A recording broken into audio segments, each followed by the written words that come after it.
Hello everyone and welcome to Stimulus Academy. In this video, we are going to talk about the exchange of gases. How does the exchange of gases occur? Okay. So, let's start with the topic. The first is that where does the exchange occur? So, alveoli is the primary site of exchange of gases. Okay, and this exchange occurs between the blood and the tissues. Okay, so after the gaseous exchange has occurred at the alveolar level, there will be transport of these gases and then exchange will occur between the blood and the tissues. Okay, so O2 and CO2 are exchanged in these sites by simple diffusion based on the concentration gradient. Okay, so the mechanism is simple diffusion and the force behind it is the pressure gradient, that is the concentration gradient between the oxygen levels and the carbon dioxide levels in the tissues and in the blood drive this diffusion. Okay, so now what are the factors that affect this diffusion? So the first factor is the solubility of gases. So how much are the gases soluble in blood? Okay, so if the gases are more soluble, the diffusion will be faster, and if less soluble, then the diffusion will be slower. The second factor is the thickness of membranes involved in diffusion. So if the membranes are thicker, then the diffusion will occur slowly, and if the membranes are thinner, then the diffusion will be faster. Okay, so these are the two factors that affect diffusion of any gas. Now we know that what the total pressure exerted by a gas is, by air is. Okay, but each gas has its separate component, so each gas exerts its own pressure. Okay, so the pressure contributed by an individual gas in a mixture of gases. Okay, so the pressure exerted by the mixture of gases is known as total pressure, and the pressure that is contributed by each individual gas is known as partial pressure. For example, the partial pressure of oxygen means the pressure exerted by oxygen. So this is denoted by small p, and we write the name of the gas in front. Okay, so PO2 is for oxygen, PCO2 is for carbon dioxide. Okay, now the gradient of CO2 in opposite direction. This is from tissue to the blood and blood to the alveoli. Okay, so now we know that oxygen has to diffuse inside a cell and carbon dioxide has to diffuse out of a cell. Okay, so it is important that the gradient has to be in that direction. So the gradient for carbon dioxide should be that it should be able to diffuse out of the cell into the blood and from the blood to the alveoli. Okay, so the gradient for CO2 is in opposite direction, that is from the tissues to the blood, so it will move out of the tissues into the blood and from the blood to the alveoli. Okay, now the solubility of CO2 is 20 to 25 times higher than that of O2. Now remember, we mentioned that solubility is an important factor determining the rate of diffusion. So the solubility of carbon dioxide is 20 to 25 times higher than that of oxygen. Okay, so because of that, the diffusion of carbon dioxide will of course be faster. Okay, and the amount of CO2 that can diffuse through the diffusion membrane per unit difference in partial pressure is much higher as compared to O2. Okay, so what this is saying is that because it has a higher solubility, so the amount of carbon dioxide that can diffuse per unit difference in partial pressure, if we have to compare something, we need to keep a constant unit. So here the unit is per unit difference of partial pressure. So the amount of carbon dioxide that can diffuse is much higher as compared to that of oxygen per unit partial pressure, because carbon dioxide has a higher solubility. Now this is a table which has been mentioned in NCERT. Here we have the respiratory gases, then their partial pressure in air, in alveoli, in blood which is deoxygenated, in blood which is oxygenated, and in the tissues. So note that this has been given so that you can understand the direction in which diffusion will occur. Okay, so for oxygen in atmospheric air we have 159 and carbon dioxide is 0.3. Okay, now in the alveoli, once this air is taken in the alveoli, we can say that uh, oxygen has a partial pressure of 104. Okay, first we will be tracing the partial pressures of oxygen and then carbon dioxide. Okay, so in alveoli it is 104, and in the blood which is deoxygenated, now it has been mentioned that this blood is deoxygenated, so of course the partial pressure here will be very much lower as compared to that of oxygenated blood. Okay, so the partial pressure here is 40, and see, in oxygenated blood the partial pressure is 95. Okay, similarly in the tissues the partial pressure is 40. Okay, so now let's note the direction.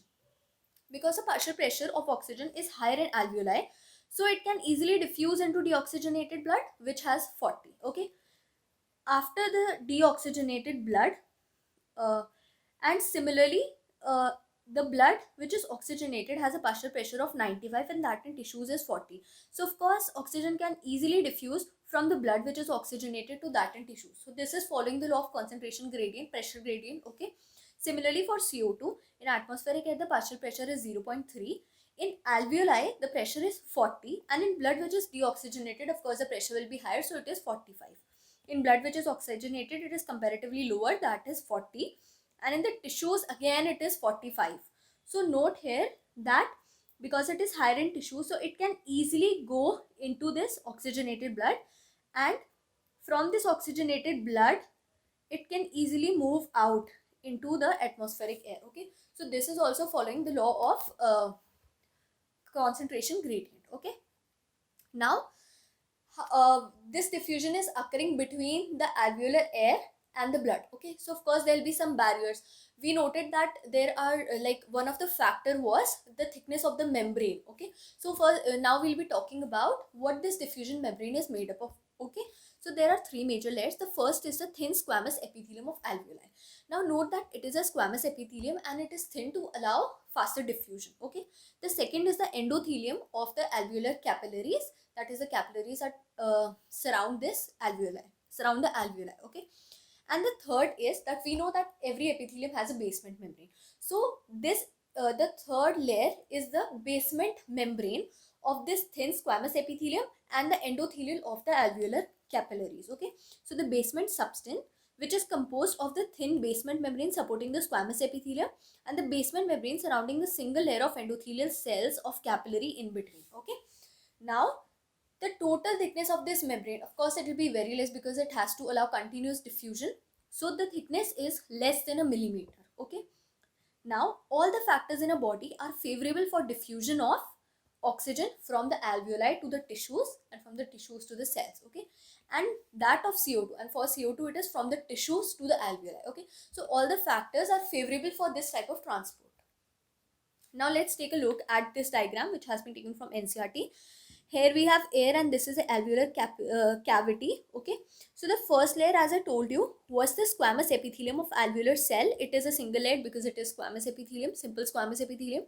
Then the second is the endothelium of blood capillary, which is the second layer, and then we have the basement substance of both these layers. Okay, so these are the three parts of diffusion membrane. Okay, now we'll talk about the transport of gases. How are these gases transported? Now we have exchanged these gases between alveoli and blood and how they are transported to the tissue. Okay, so the medium is blood. So through blood, this transport of oxygen and carbon dioxide will occur. So for oxygen, please keep these facts in mind because they can be asked, like you can be asked to pick out the incorrect option. Okay, so this information is very important. The first is regarding the transport of oxygen. Okay, so 97% of the oxygen is transported by RBCs. Now we know that RBC has this pigment hemoglobin. Okay, so 97% of this transport occurs through RBCs, and the remaining 3% of the diffusion is carried in the dissolved state in the plasma. Now blood is made of two components. The first is cellular and then we have plasma. So among cellular, RBC transport 97% of oxygen, and in plasma the remaining 3% dissolves, 3% oxygen dissolves in plasma and then it is transported.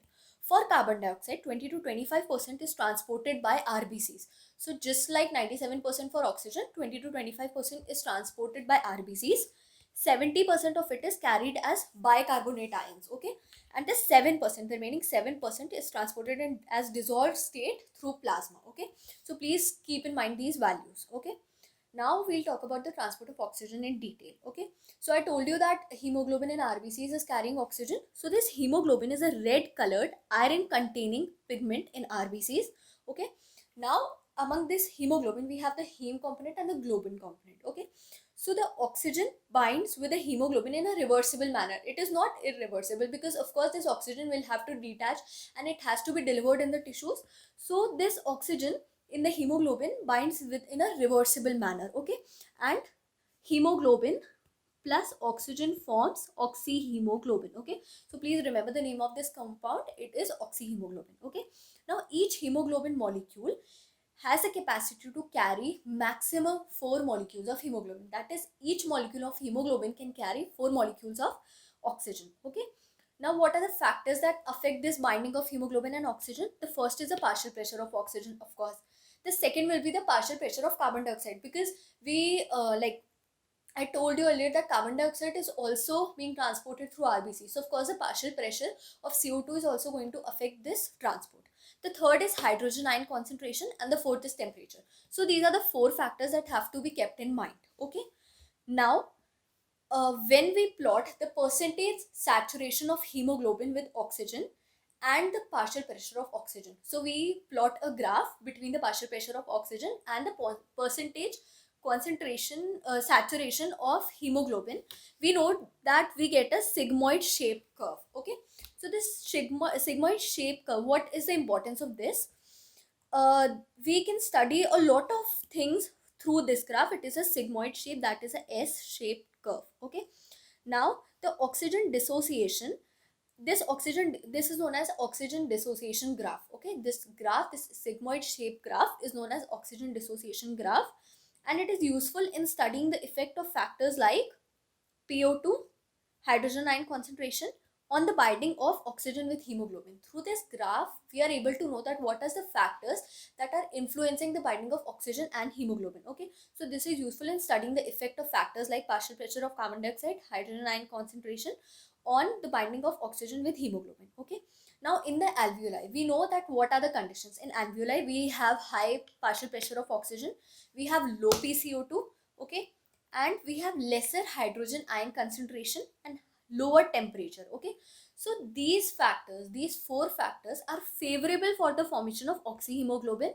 and that is why the hemoglobin is the hemoglobin captures this oxygen and combines to form oxyhemoglobin. So these four conditions, remember, lesser hydrogen concentration, lower PCO2, high PO2, and low temperature, are favorable for formation of oxyhemoglobin.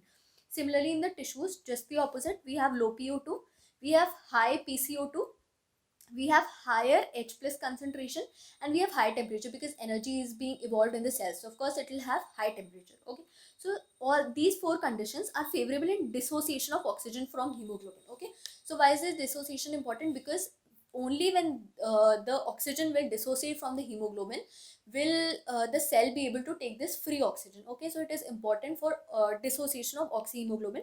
So these four factors are important for dissociation of oxyhemoglobin. Okay, now all these factors indicate that oxygen gets bound to hemoglobin in the lung surface and gets dissociated in the tissue. So I hope that you are able to now understand that oxygen will combine with hemoglobin at alveoli level, at lung level, and it will dissociate at tissue level. Okay, now this is a fact that has to be remembered, that every 100 ml of oxygenated blood can deliver around 5 ml of O2. Okay, so you can be asked a calculation based question also. Just remember this concept, that for every 100 ml of oxygenated blood, it transports 5 ml of O2 to the tissues under normal physiological conditions. Okay, so 100 ml of blood transport 5 ml of oxygen. Okay, so this is a sigmoid graph. Please take a note that this is a S-shaped graph. Okay, now we have discussed about the transport of oxygen. Now we'll be talking about the transport of carbon dioxide. Okay, so I told you that 20 to 25% of carbon dioxide is transported through RBCs. Okay, so this CO2 carried by hemoglobin, there we had the compound oxyhemoglobin. Here we have carb amino hemoglobin, which is 20 to 25% of the total transport of carbon dioxide. Okay, now we have some factors that affect this binding. The first is partial pressure of carbon dioxide, which is common with that of oxygen. PO2, which is also common. Here, please note that PCO2 is not the major factor affecting this transport. It is PO2 that is the major factor. So please note this fact. Now, when PCO2 is high, when the partial pressure of carbon dioxide is high, and when partial pressure of oxygen is low, that this type of this these factors are found in the tissues. Okay, so there is more binding of carbon dioxide. Okay, because PCO2 is high and PO2 is low. So these conditions can be found in tissue, and the carbon dioxide which is produced by the tissue has to be drained out. Okay, it has to be removed. So there will be formation of carb amino hemoglobin. Okay, and where PCO2 is low and PO2 is high, that is in alveoli. Okay, so now the dissociation of CO2 has to occur, because carbaminohemoglobin will dissociate, this CO2 will diffuse back into the alveoli and it will be exhaled out. Okay, so it is important for dissociation of CO2. Okay, now the CO2 which is bound to hemoglobin from the tissues is delivered at this alveoli. I've described that carbon dioxide will bind with hemoglobin at tissue level. It will be taken to the alveoli and there the carbaminohemoglobin will be broken down and CO2 will be released. Okay, now the RBC contain very high concentration of an enzyme. Okay, the name of this enzyme is carbonic anhydrase. Okay, so what is the function of this enzyme? This enzyme, first the important point is that this enzyme is present in RBCs. Basically it is present in RBCs. Also minute quantities can be found in the plasma. Okay, now this enzyme facilitates the reaction, this reaction. Okay, so what is this reaction? Carbon dioxide and water combine in the presence of this enzyme. See here, this process is reversible, so it can occur in both directions to form carbonic acid. This enzyme is again used for the breakdown of carbonic acid into HCO3 minus ion and H plus ion. So here H plus is released. You might be wondering that where did hydrogen ion come into play? Okay, so this is where it is formed, and that is why it plays an important role in the transport of oxygen. Okay, now we note that H plus ions give the medium an acidic nature, so please keep this in mind. We'll be talking about this concept in some time.